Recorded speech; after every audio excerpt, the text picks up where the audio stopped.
Welcome to the lecture. इस lecture में हम पढ़ेंगे विस्कोसिटी क्या होती है। ठीक है, viscosity is defined as a property of fluid. Viscosity जो है वो प्रॉपर्टी होती है किसकी? फ्लूइड की, जो वो ऑफर करता है एज अ रेसिस्टेंस। ठीक है, वो विरोध करता है किसका? मूवमेंट का। जब मूवमेंट करते हैं हम, किसी फ्लूइड का मूवमेंट होता है, ठीक है, फ्लो होता है, तो उसमें जो लेयर्स होती हैं वो एक दूसरे का क्या करती है? रेसिस्ट करते हैं एक दूसरे को। ठीक है, one layer of fluid over another adjacent layer. ठीक है, रेसिस्टेंस होता है कहाँ पे होता है? मूवमेंट जब होता है वन लेयर ऑफ फ्लूइड का अनदर लेयर में। When two layer of fluid distance divide, हमने अगर हम देखें, सपोज हम यहाँ पे फ्लूइड ले रहे हैं, कोई फ्लूइड का हम यहाँ पे एक डायग्राम बना के देखते हैं, उसमें हमने इमेजिन करा है ये दो उसकी लेयर्स हैं। ठीक है, इस फ्लूइड में 2 या 3 लेयर ले ली हमने। ठीक है, तो 2 लेयर के बीच का हमने अगर डिस्टेंस लिया तो वो हमने माना डीवाई लिया, जो एक दूसरे पे क्या कर रही है? मूव कर रही है, डिफरेंट वेलोसिटी की है, से u and u plus d u. जो नीचे वाली है उसकी वेलोसिटी हमने ले ली यू, और ऊपर वाली की वेलोसिटी हमने यू प्लस डी यू ले ली। ठीक है, ऊपर वाली की लिटिल बिट ज्यादा, एज शोन इन फिगर, जैसे कि फिगर में है। ठीक है, the viscosity together with relative velocity, viscosity है इन, ये जो रिलेटिव वेलोसिटी है इनके साथ में एक शियर स्ट्रेस प्रोड्यूस करती है इनकी वजह से। ठीक है, कहाँ पे? फ्लूइड की लेयर के बीच में। ओके, तो the top layer causes shear stress on the adjacent layer. Top layer जो भी होगी वो शियर स्ट्रेस करेगी एडजेसेंट लेयर पे। ठीक है, इसकी पास वाली लेयर पे, ये इस पे शेयर करेगी और ये नीचे वाली पे भी शेयर देगी। ठीक है, तो एक दूसरे को रेसिस्ट करती है ये। The top layer causes shear stress adjacent layer while the lower layer causes shear stress on the adjacent top layer. This shear stress is, जो ये shear stress होता है इन layers के बीच में, ये किसके प्रोपोर्शनल होता है?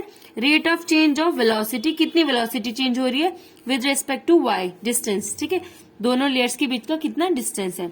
It is denoted by symbol tau, इसे हम tau से represent करते हैं। Tau is directly proportional to del u by del y, जहां पे हम प्रोपोर्शनलिटी हटा के म्यू लगा देते हैं। ठीक है, इस म्यू को ही हम क्या कहते हैं? कोएफिशिएंट ऑफ डायनेमिक विस्कोसिटी कहते हैं। ओके, अब हम इसकी यूनिट कैसे निकालेंगे? हमें क्या निकालना है? हमें निकालना है यूनिट किसकी? इस विस्कोसिटी की, कोएफिशिएंट ऑफ विस्कोसिटी की। ठीक है, पहले इसका एक बार डायग्राम बना लेते हैं। यहाँ पे क्या बना लेते हैं? वेलोसिटी प्रोफाइल बना लेते हैं। सपोज ये हमारा है, जहां पे हमारा फ्लूइड फ्लो हो रहा है वो है ये सरफेस। ठीक है, और ये हमने ले लिया वेलोसिटी इस एक्सिस पे, इस एक्सिस पे हम ले रहे हैं डिस्टेंस y। ठीक है, तो जो कांटेक्ट सरफेस है वहां से अगर हम वेलोसिटी प्रोफाइल बनाए तो कुछ इस तरीके से बनता है। ठीक है, यहां से बहुत कम होता है, ये बिल्कुल कम ऐसे, और इस शेप में जाता है कुछ। ठीक है, ये हमारी हो गई यहाँ पे u, और ये हो गई हमारी u प्लस डेल्टा u, और इन दोनों के बीच का डिस्टेंस कितना रहता है? dy। ठीक है, ये इस लेयर की वेलोसिटी u, इस लेयर की velocity u plus delta u, तो ये वेलोसिटी प्रोफाइल है हमारी।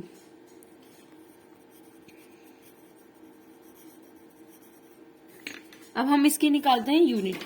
ओके, हमें पता है म्यू को अगर हम यहाँ इस फॉर्मूले से निकालें तो कैसे निकालेंगे? म्यू, और ये इधर है, इसकी मल्टीप्लाई में तो इधर चला जाएगा, डी मल्टीप्लाई में, और डी यू इसके डिवाइड में चला जाएगा, तो म्यू का क्या हो जाएगा? Tau upon d u by d y. अब हम इनकी यूनिट्स लिख लेते हैं। ये क्या है हमारा? शियर स्ट्रेस है। शियर स्ट्रेस की यूनिट क्या होती है? Force upon area. Shear stress force upon area होता है। ओके, और ये क्या है? ये हमारी वेलोसिटी है। वेलोसिटी की क्या होती है? Length upon time into 1 upon, और ये dy है, इसकी क्या होगी? ये भी डिस्टेंस है तो ये भी लेंथ ही हो जाएगी। ठीक है, अब हम यहाँ पे रखते हैं, अब ये हमारा लेंथ थ्रू लेंथ कैंसिल हो जाएगा, टाइम ऊपर चल जाएगा, तो ये हो जाएगा हमारा फोर्स इनटू टाइम, और ये अपॉन में क्या रह जाएगा? एरिया। ओके, एरिया का क्या होता है? एरिया भी हमारा क्या होता है? लेंथ का स्क्वायर, तो इसकी जगह हम लिख सकते हैं, फोर्स को लिखा हमने FOR, टाइम अपॉन एरिया को हमने लेंथ का स्क्वायर लिख लिया। ठीक है, अब फोर्स की यूनिट देखते हैं। ये हमारा MKS सिस्टम में फोर्स की यूनिट क्या होती है? KGF होती है। CJ सिस्टम में क्या होती है? फोर्स की यूनिट डाइन होती है, और SI सिस्टम में फोर्स की यूनिट क्या होती है? न्यूटन होती है। तो अगर हम बात करें MKS सिस्टम के लिए, तो हमारी म्यू की यूनिट क्या हो जाएगी? ये हो जाएगा फोर्स की जगह KGF, इंटू टाइम की जगह क्या हो जाएगा हमारा? सेकेंड हो जाएगा, अपॉन लेंथ के स्क्वायर की जगह क्या हो जाएगा हमारा? मीटर का स्क्वायर, क्योंकि MKS है। ठीक है, ऐसे अगर हम निकालें CJ सिस्टम में, CJ सिस्टम में क्या होगा? फोर्स की जगह क्या हो जाएगा? डाइन। ओके, और यहाँ पे हो जाएगा सेकेंड,